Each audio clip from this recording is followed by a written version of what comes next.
নমস্কার, চাঁদনি চ্যানেলে আপনাদের স্বাগত জানাই। আজ আপনারা শুনছেন একটি অসাধারণ গল্প, রাজ মুকুট।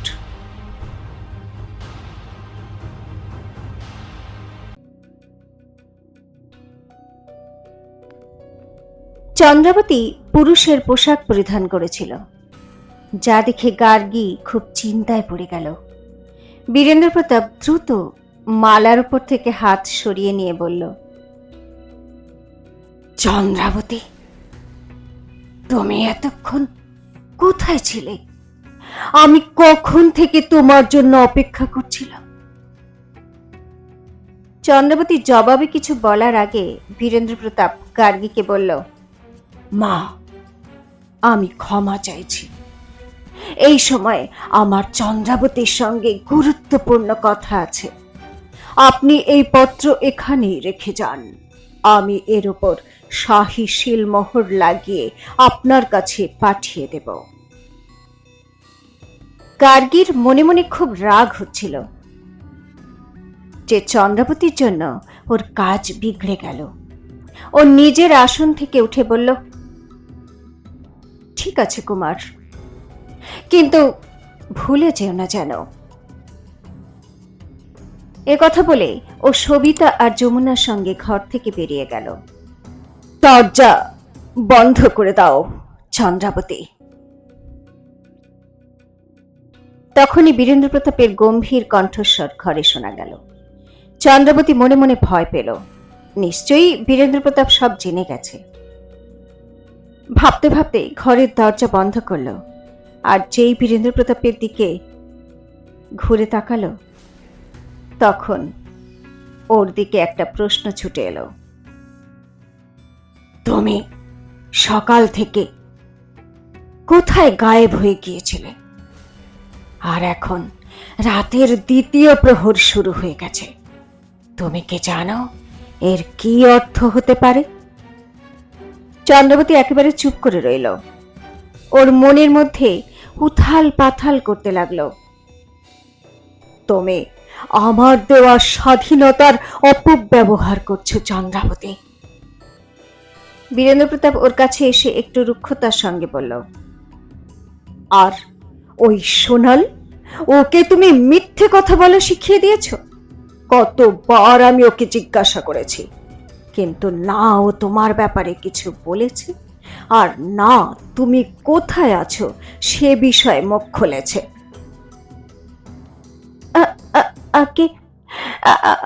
আমি আমি একটা সূত্র পেয়েছিলাম।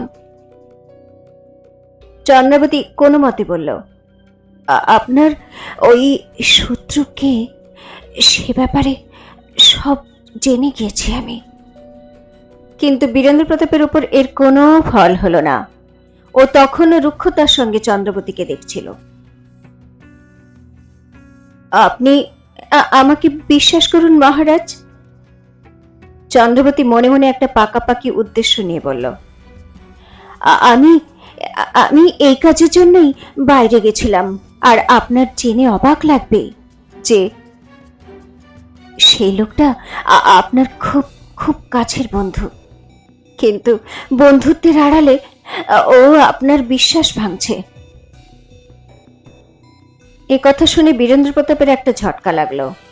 ওর হাব ভাব পাল্টে গেল, কিন্তু ওর তখনও মনে হচ্ছিল চন্দ্রাবতী ওকে ভোলানোর চেষ্টা করছে।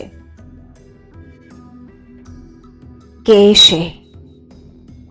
বীরেন্দ্র প্রতাপ ঠান্ডা স্বরে জিজ্ঞাসা করল। চন্দ্রাবতী বলল, বুদিগড়ের রাজকুমার কপোতাক্ষ সিং। বীরেন্দ্র প্রতাপ চমকে উঠল। কে? ও চন্দ্রাবতীর কাঁধে হাত রেখে বলল, কে বলছো তুমি? রাজকুমার কপোতাক্ষ সিং?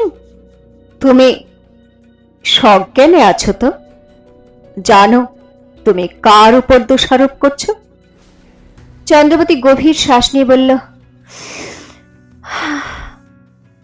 আগে হ্যাঁ মহারাজ, আমি পুরোপুরি সজ্ঞানেই আছি। যতটা অবাক আপনি হচ্ছেন, ততটা অবাক আমিও হয়েছিলাম। দেখো চন্দ্রাবতী, ওর দুটো বাহু হাত দিয়ে শক্ত করে ধরে রেগে গিয়ে বলল, আমার মনে হচ্ছে তুমি নিজের কোনো রহস্য লুকোনোর জন্য এই বাহানা করছো, আমাকে বিভ্রান্ত করতে চাইছো।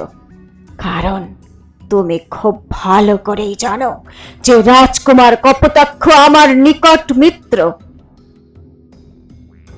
চন্দ্রাবতী রেগে গিয়ে বলল, আজ্ঞে হ্যাঁ মহারাজ, আমি জানি, কিন্তু সত্যি এটাই যে ওই আমাদের বিক্রমগড়ে বিদ্রোহ করার চেষ্টা করেছে।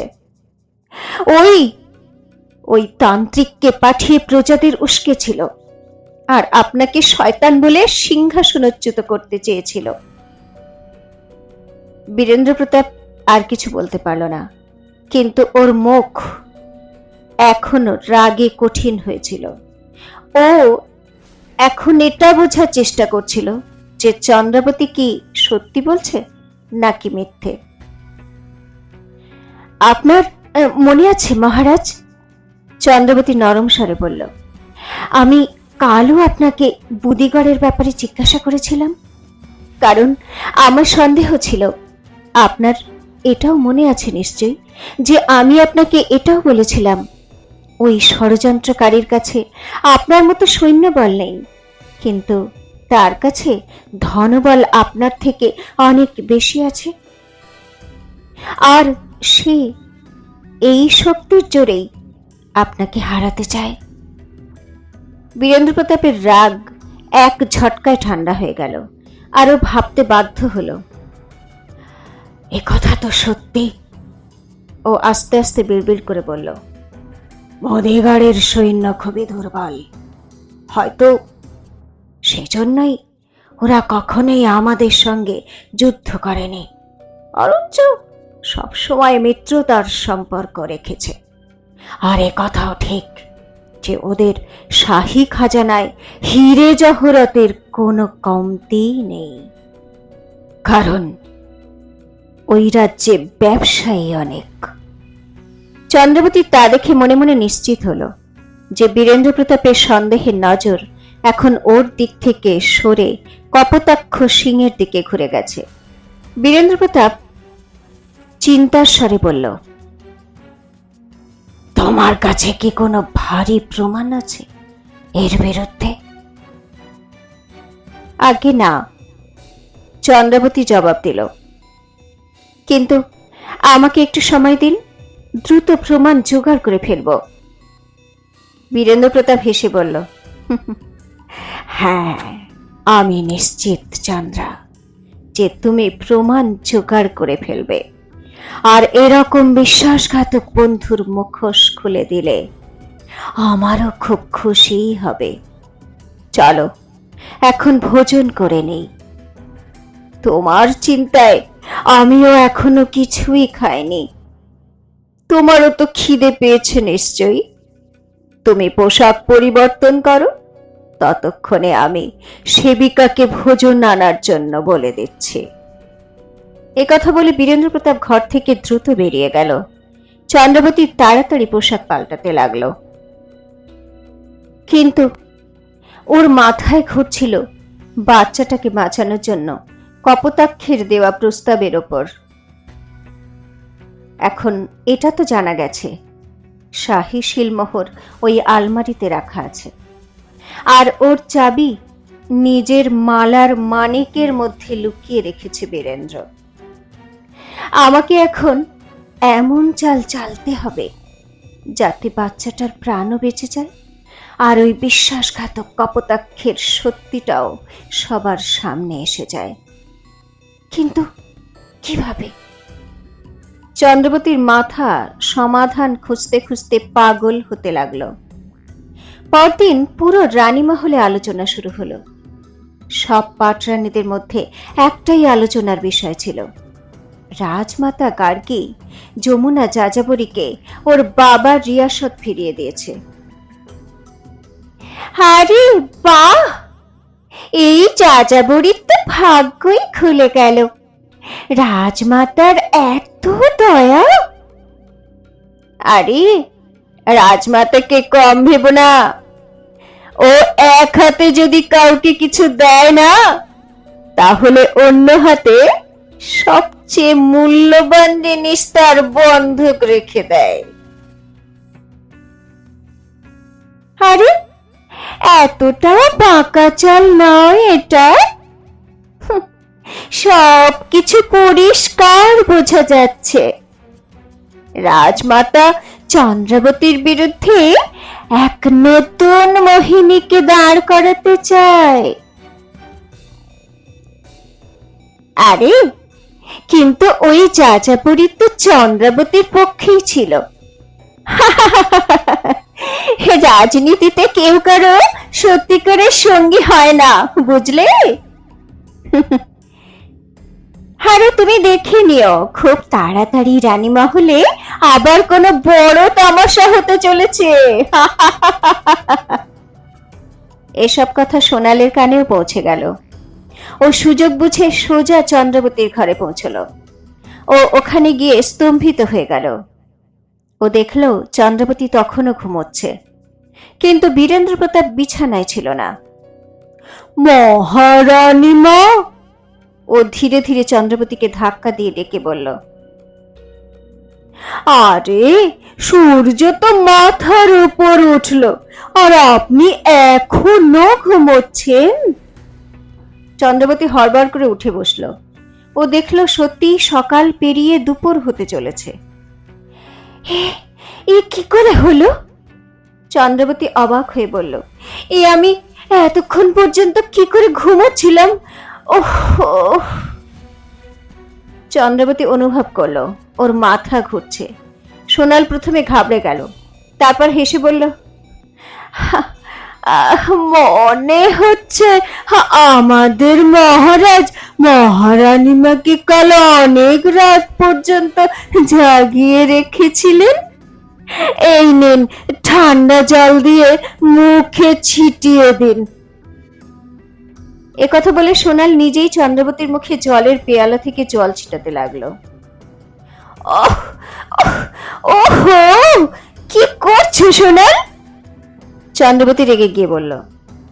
সোনাল মুখ বেঁকিয়ে বলল, হায় রাম, আমি তো আপনাকে জাগানোর চেষ্টা করছি মহারানী মা।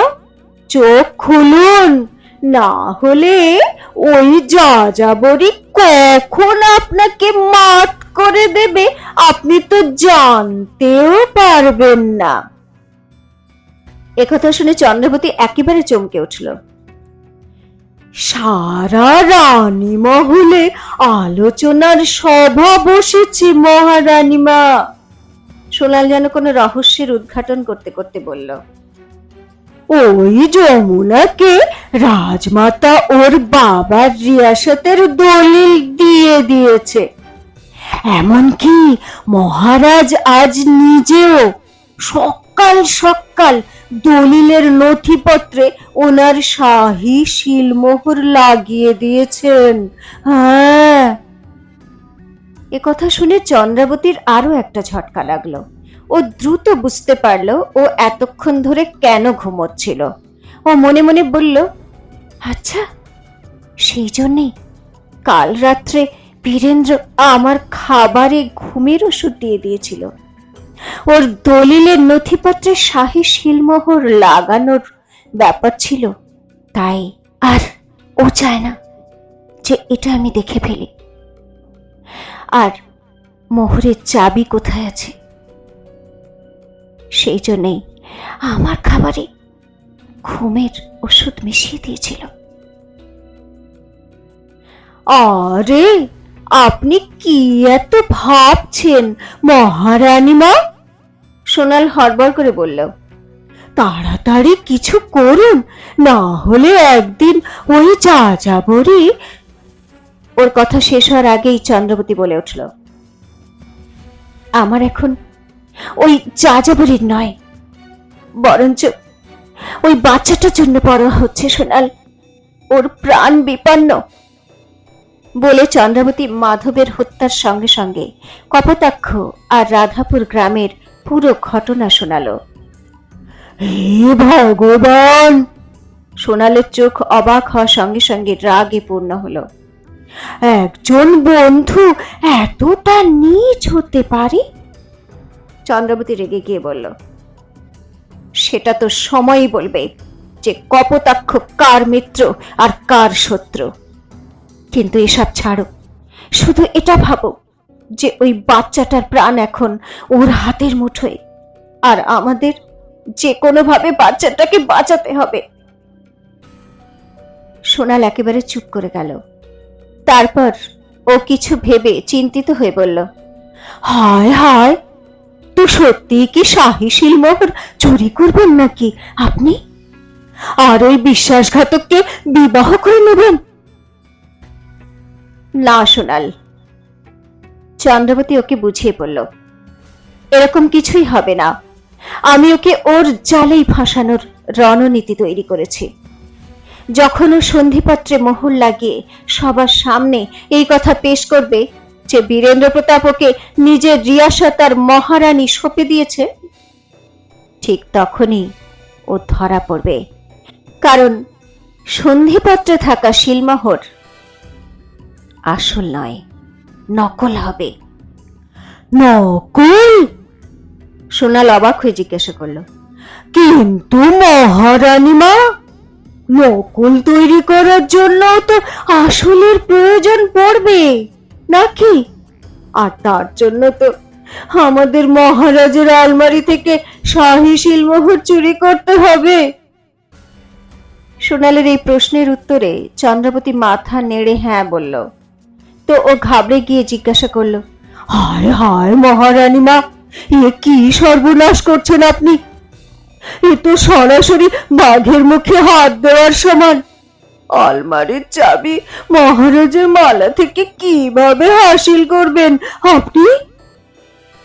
চন্দ্রাবতী দাপটের সঙ্গে বলল, বীরেন্দ্র প্রতাপকে অচেতন করে, ঠিক যেভাবে কাল রাত্রে ও আমার খাবারে ঘুমের ওষুধ মিশিয়ে দিয়েছিল, ঠিক সেইভাবে। রোজ রাতে ঘুমানোর আগে আমার হাতের এক পেয়ালা সুরা পান করার অভ্যাস হয়ে গেছে ওর।